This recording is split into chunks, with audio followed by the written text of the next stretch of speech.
LaVonda with Homeschoolific, and I am coming to you live from just outside of my homeschool room where it is a mess. But let's get into this curriculum review. Today I'm going to review Teach Your Child to Read in 100 Easy Lessons. It is a favorite of ours in our homeschool. I've taught my daughter to read, who's now in 7th grade, and used it all the way down to our youngest now, who is 6. And so and going through 1st grade, I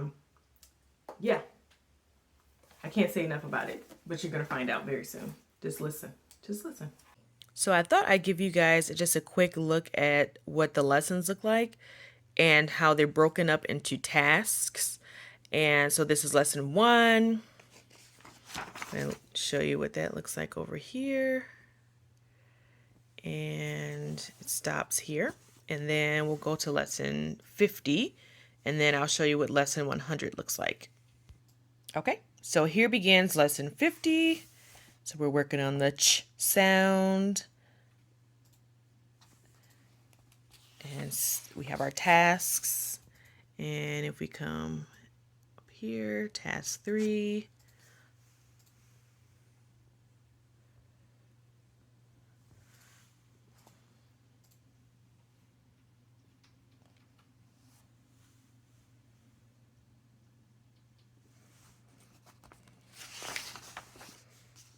And then the story.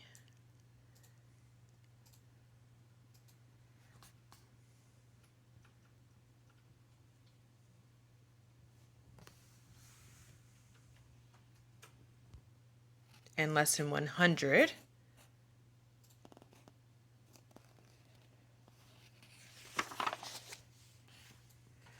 With the story that they read.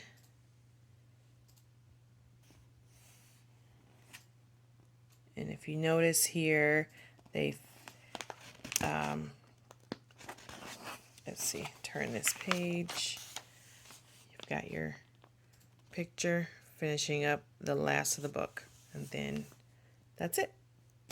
So I'm going to start with what I liked about the curriculum. There's no guesswork involved. It tells you everything you need to say. The parents' words are in red.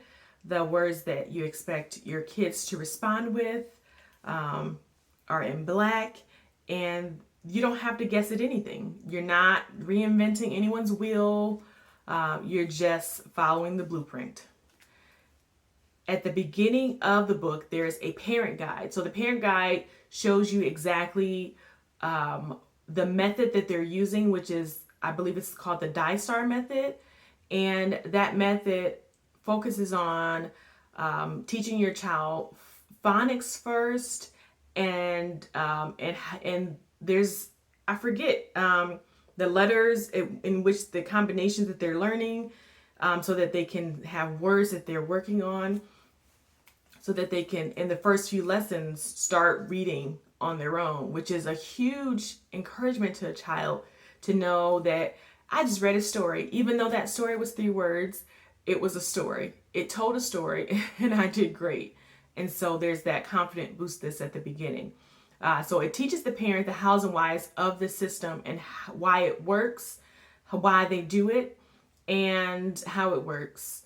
Even equipping you with a pronunciation guide in the first few pages as you're going through what I would call a teacher's instructional guide. So it's going to give you a little bit of training before you jump in. It's not long. It's just a handful of pages, but it will equip you to start teaching your child, especially if you're teaching a child to read for the first time. Another thing I like about this book is that the lessons are short, 20 to 30 minutes, including the brief time at the end where your child's practicing writing their sounds, which is nice and easy. Now for our family, we do reading, writing, arithmetic for the first 3 years. So kindergarten, 1st grade, 2nd grade. And when I say reading, it's literally teaching them to read through using this book. We focus on math, and then we do writing. And when I say writing, they're not writing novels, they are practicing their handwriting because that is the first stage of writing. And so that's what we do in the first few years.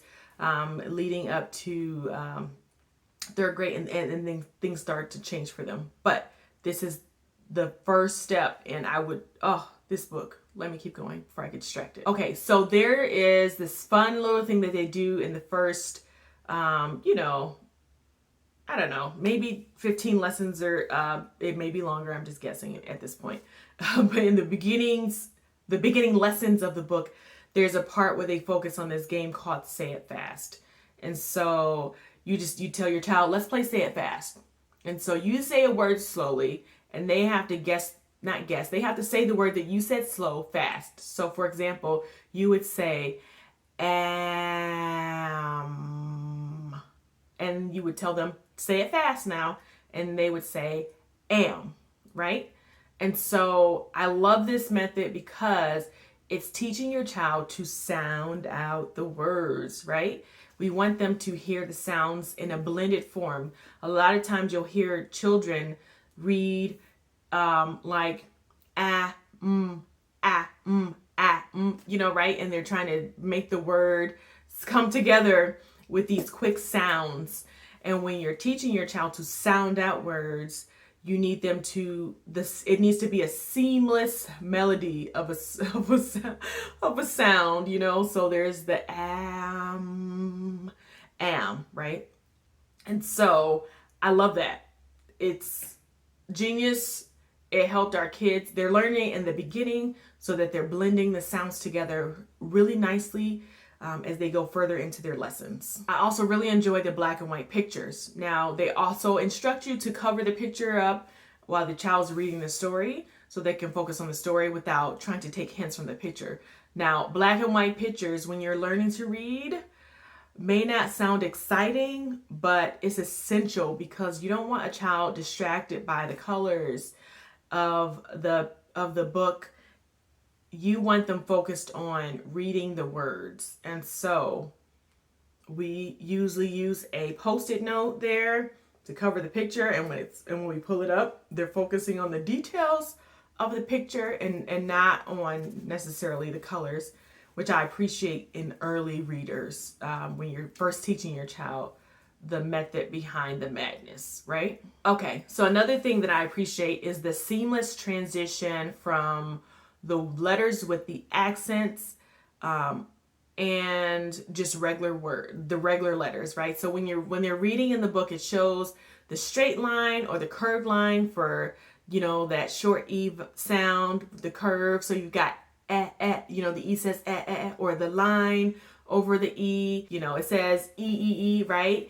Or the line under E and A, so together they say E. Those things fade away toward the end of the book, which is perfect, and they do it in a way so that your child feels confident, and then it's almost like they don't even notice that the lines have been taken away because they've been practicing, these phonetic sounds, and it just becomes a part of their reading. It's really a nice flow. It's one of my favorite parts of how they it's almost like they sneak it in there, but it's not really sneaked in there. This is actually very apparent, but it's a nice transition, and I appreciate it as a parent who's teaching my child to read. Because regular books are not going to have the accent marks, so that this is what this sound does, this is what this sound does. Because we use this book along with our actual phonics program, which is Explode the Code, it's really just like nailing the nail on the hammer. No, hitting the nail on the head. I don't know why I was going to say hammer. Okay, and lastly, what I appreciate about this phonics curriculum, or this curriculum that teaches your child how to read, because it's more than just phonics, is that they have a short little handwriting lesson at the end. So of each lesson, it gives you just a quick example of how your child should be writing the sounds, because they don't tell them to write the letters, they tell them to write the sounds. So it shows them how they should write the sounds. And so what I would just do is, I'm the mom who uses highlighters, and my kids would copy what the sound looked like, right? And so I would use a highlighter. I'd make the sound on the paper, and then for the next few lines, they practice writing the sound. which leads me into the one thing that I do not love about this method. Not necessarily that I don't love about the book, but about the method. It's really my only con, is that I did not enjoy teaching my child sounds before the letter names. So with our oldest, we did letter names, and then we started this book. She already knew all her letter, and our boys, they kind of knew, but we didn't really focus on it too much. We let them play. We did a lot of the fun stuff, and then we kind of jumped into this book. And so I wanted to see how the method would work. And so we did our sounds first. And then, in the book further on, it teaches you the letter names. And what I started to notice was that kids were getting a bit confused between the letter name and the letter sound. So I would ask for the name and they would give me the sound. And I would and I would, and I would go, no, not the sound, the name. What's the name? And there'd be a little bit of a hesitation. And then they'd remember the name of it. So that's the only thing that I've noticed that I didn't like. If I had to do it all over again with my boys, I would have taught, we would have made sure their letter names were down packed before we jumped into letter sounds first. And so it was really just a trial to see the effectiveness. I assumed that maybe it would be better. I didn't necessarily like it. But comment below if you taught your child their sounds before their letter names. So the letter names they learned after they learned their sounds. Tell me how it worked for you if you did it that way. But I did not enjoy it. There was a lot of confusion. But to sum it all up, here's just some recommendations or just encouragement for you all as you're going through this book and teaching your child to read. 100 easy lessons does not mean 100 easy days. Okay? One more time for the people in the back. 100 easy lessons does not mean 100 easy days. Or just 100 days. For each of my children, and my daughter was probably got through the book the fastest. And this was with the move. And what's funny is we moved both times that we were going through this book, with my oldest and then with my youngest. And so, anywho, that there was a little bit of gap time-wise. But one of the things that you have to know is that sometimes you're going to need to repeat lessons. There may be hard days that your child might struggle with the whatever sounds that they're learning, or they may need more practice with remembering the sound, and that is a-okay, because just because it's 100 lessons does not mean it's going to take you, it's not 100 lessons. You know what I mean? So take your time, be patient. It's okay to repeat the lessons the next day. I've even had to pause the lessons with the child and start, we took a day off and I just started from scratch because that's how it felt. I just didn't understand what was happening. So I started right from scratch. And this is my one of my children who needs to move. He just was not ready for it. And I was just wondering, did you get anything that I taught you? But now it's no problem. He's got it, he's going, and I'm there. We're there. So be patient, which leads me into my next bit of encouragement, is to be patient. I learned with my oldest child that patience truly is a virtue when you're teaching your child to read. There were days where she cried and I was just so frustrated. But we have to understand they're learning a language, right? They're learning to read a language. And they haven't even mastered, verbal communication yet. And we're teaching them how to read this language and how to communicate verbally. As well as how to communicate verbally, as well as teaching them how to communicate on paper. So yeah, be patient. After my experience with teaching my daughter, we get to my boys, and it's different because I've learned from my mistakes, and I was never like a yeller or anything like that.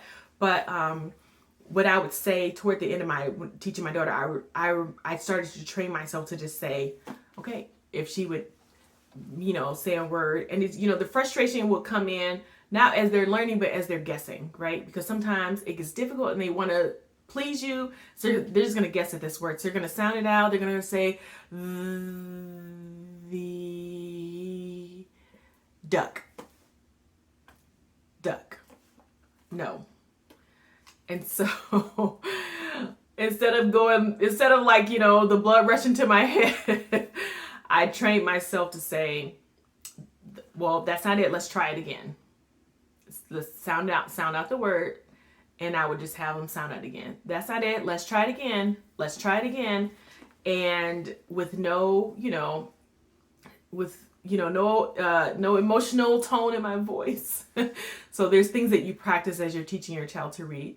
And so that's one of them. Practicing patience in your voice, because the kids pick up on it, and just letting them know, let's try again. Those words will change your teaching your child to read experience. Okay. Also, my last tip is to know that if your child's not ready to learn to read, they'll tell you. Their actions will tell you. It'll be very clear. They're fidgeting. They can't sit still. They don't want to do it. They're whining. They cry every time it's time to start. That's a sign that they're not ready yet. Take a month or two off and then try it again. Or, maybe you need to try other ways. Maybe they just need to watch videos for a while, practice the sound, so that way when they start this, they can really just kind of sit down and go for it. Now, mind you, I realize that there are other ways on how to teach your child to read, but this is what works for our family. This is my favorite. I don't know if our kids, if they would have chosen it for themselves necessarily. I don't know, because, they wouldn't know what to choose, but it's what I've chosen for us, and I love it. Lots of families have used this, and would I recommend this? I think I'm going to do this at the end of every review that I do for the curriculum that we use. Would I recommend it? Absolutely yes. 1,000,000 times yes. If you're teaching your child to read, you need this book. You need this book. I'm just going to say that. By the time you finish reading this book, your child is reading at a 2nd grade level easily. And so, yes, imagine you finish, with this book, in kindergarten or 1st grade or even 2nd grade. Your child is reading at a 2nd grade level, and it really helps to transition them into reading for fun. Now that they know they can read these books easily, it's a stepping stone. It really is. And so I hope this encouraged you all. If you're just starting on your homeschool journey, or you're just starting to teach your child to read, I cannot recommend Teach Your Child to Read in 100 Easy Lessons enough. I can't recommend it enough. So hope you guys have a good day. If you have any questions, put them down below. If there's anything that I didn't answer, ask it down below. If there's anything that you would like to see in other review videos, because I'm going to review each of the curriculums that we've used in detail over the next, few months, so that you all, when you're searching for your curriculum, it can be of assistance to you, just a perspective. It's not the end all be all, but it's my experience, and I hope you guys are blessed by it.